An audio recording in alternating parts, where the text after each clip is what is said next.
Hello again, I'm John Terzak, and this lesson is about how to make a crayfish sauce. It's a very traditional French-style sauce, the way we're going to make it. The ingredients are a cup of crayfish. These are just barely cooked and shelled. I bought these frozen in a 1-pound package, which is what I recommend you do. A cup of mirepoix, celery, carrots, and onions. 2 to 3 ounces of whole soft butter, some chicken stock, some white wine, some brandy, about 2 to 2.5 tablespoons of garlic, and 1/4 of a cup of tomato concasse. We're going to start by putting the butter in a hot pan.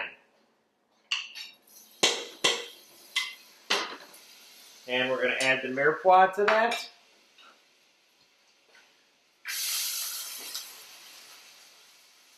And we're going to put a pinch of dried leaf thyme in here.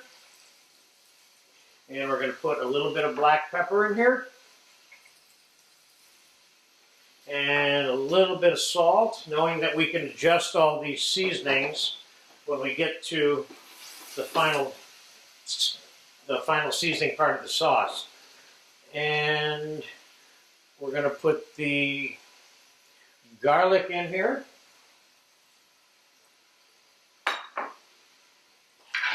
Now you can make a lobster sauce the same way, or shrimp sauce, by substituting lobster or shrimp for the crayfish. Crayfish goes in. We're probably making, in the final analysis, we're probably making 2.5 to 3 cups of sauce. Now we're going to flame this with about 2.5 to 3 ounces of brandy.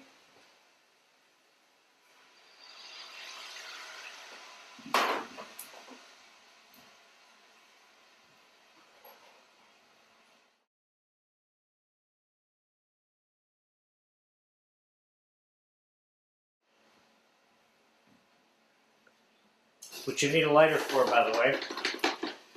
So we'll let that brandy burn off a little bit.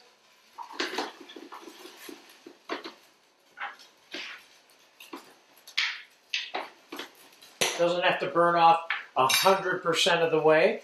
Now I'm going to add that 1/4 cup of tomato concasse, which you have a video for, of course. And I'm going to add about a cup of dry white wine. And we're going to fast forward this now for 3 or 4 minutes while the white wine reduces. When the white wine gets through reducing, we'll add the chicken stock, simmer it for a while, puree it, strain it, put it back on the stove, and finish it. So I'll see you in about 5 minutes. It's been 10 minutes I've been reducing the white wine. And as you can see, it's quasi-dry. Now we're going to add the 3 cups of chicken stock. Let's put it all in there. We're going to let that simmer for about a half an hour. Then we're going to puree it. So we're fast forwarding for 30 more minutes. Okay, it's been simmering 30 minutes, just like I said. And let's pour it into this. Hopefully this container will be a good size for this. We'll see in a minute. So I'm going to puree this with that blender stick, or magic wand as we sometimes call them. I'm going to have to do this carefully so I don't spray this on myself. So first we're going to puree this. I'm going to extract all of whatever's in there and turn it into the body of this sauce, which is what it's becoming before our eyes right now, and will be throughout this finishing process.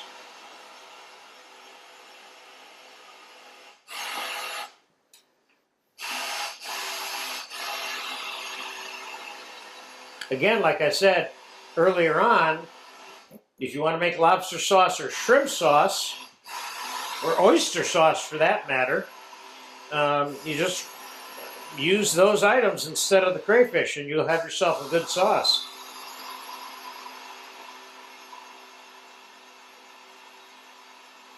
Okay, I think that's pureed enough for me. Now I'm going to strain this through my fine sieve here.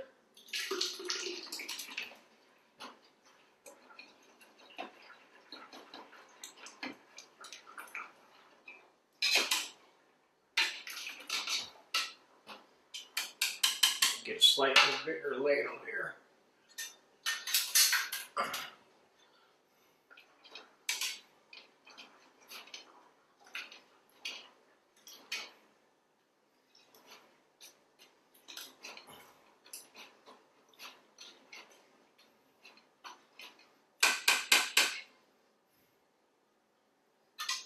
So that is what's left from that mixture that we pureed and strained, okay?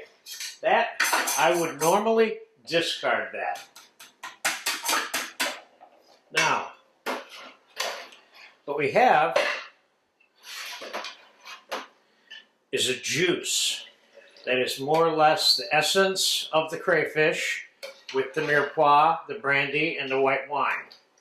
Now what we're going to do is we're going to reduce, about a cup of cream, because we're going to add this cream is going to be part of the sauce. So we're going to fast forward the reduction of about that cup of cream. Then we're going to add this juice to the reduced cream. Then we're going to tighten the mixture up with a little pinch of cornstarch. You're going to finish it with some butter and possibly some cayenne pepper, and that's it. It's going to be done. And I'm going to put it on a plate for you to show you what it looks like on a plate. So we're fast forwarding while we reduce the cream. All right, the cream is reduced down to sauce consistency. And I originally had predicted we're going to have about 2 or 3 cups of sauce. So now we've got the crayfish, the strained crayfish juice in there. Let's put that on the fire. And I'm going to bring that up to a simmer for a second. And I'm going to add a little bit of dry sherry to this right now. I'm going to throw 1.5 ounces, 2 ounces, 2.5 ounces. You put in the amount you want it to taste like. Let's bring this up to a simmer for a second, and then we'll tighten it up. It came to a simmer, and I changed the saucepan because it looked like it was getting ready to boil over. Now it's like rapid boil, so I'm going to take a little bit of, I got a couple tablespoons of cornstarch here, mixed with some cold water.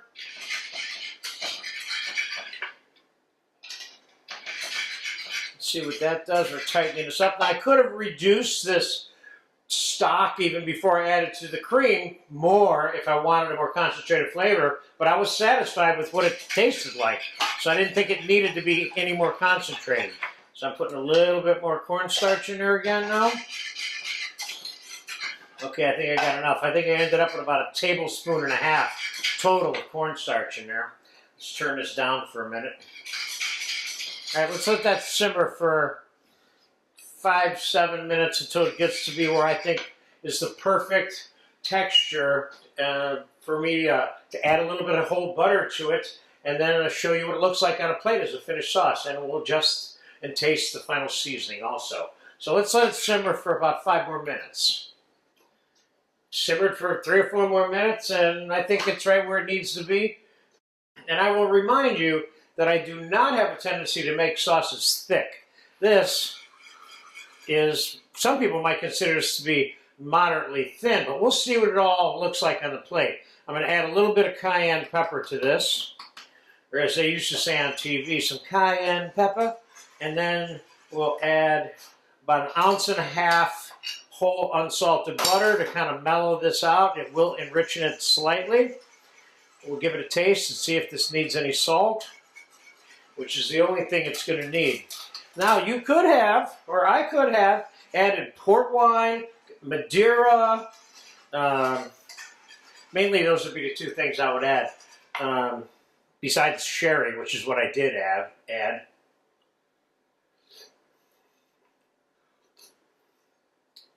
This sauce is good, and it needs a little bit of salt. Now, could I put chopped crayfish in this sauce for garnish? Absolutely. Could I put whole, small, shelled pieces of crayfish?